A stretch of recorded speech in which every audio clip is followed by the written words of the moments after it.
Well, hello everyone, and I hope you're excited. Today is the first day where we're going to actually take a look at how you can build and deploy a drip marketing process using Kentico EMS marketing automation.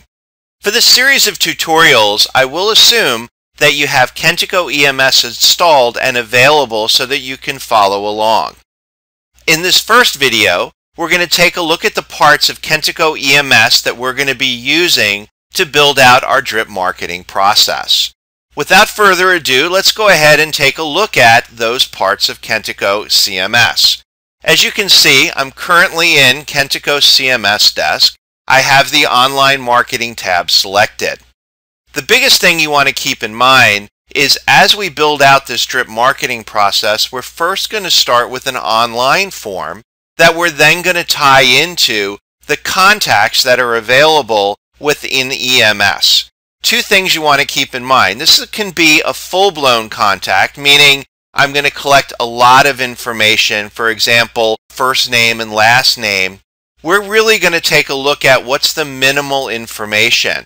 So as you see here, we can actually work with anonymous contacts, and using online forms, we can actually collect those email addresses and use those to kick off a process.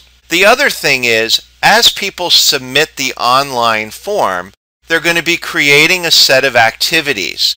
And activities can be anything from, well, let's go ahead and select a page, or it can be all the way down to a specific online form that's going to be posted and submitted. The other big piece of this is obviously the process or the automation process that we're going to build.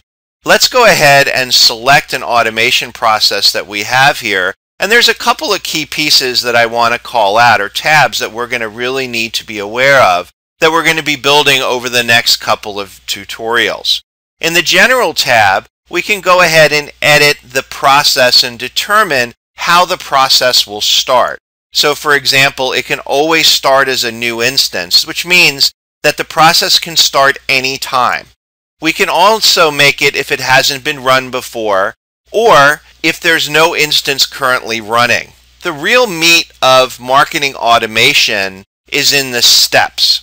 And the steps is where you're going to define the process designer. And this is really a tool for designing the automation process using a set of steps. And as you can see, it consists of a toolbar and a grid, and that we want to drag items from our toolbar onto our grid and then go ahead and collect these. And then within our specific items that we've dragged on and collected, we want to go ahead and edit specific steps, and they all provide a set of properties, as you can see here. The next thing to really understand is the idea of triggers. Triggers are used to automatically induce the marketing process, and you can define triggers any number of ways. We can define them for a set of activities, or we can define them for a set of contacts. Next are contacts. So what's really nice about marketing automation is that as my process is running, and as you can see here my process is running, I can actually look at the contacts and see where they are within the process itself.